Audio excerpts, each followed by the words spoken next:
In this video, I show you how to fix USB connector connected or disconnected problem. For solving this problem, go to settings, scroll down, then go to apps, then tap on three line, tap on show system apps, tap on OK.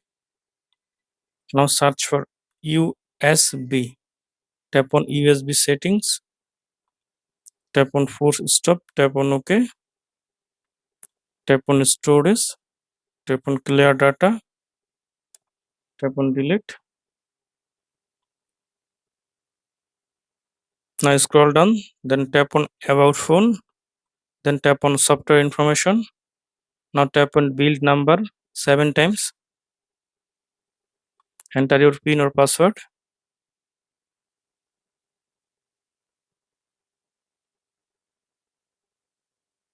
Now you are a developer.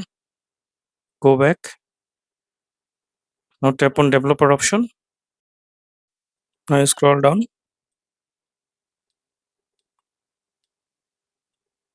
Then find out default USB configuration. Tap on it. Tap on charging phone only.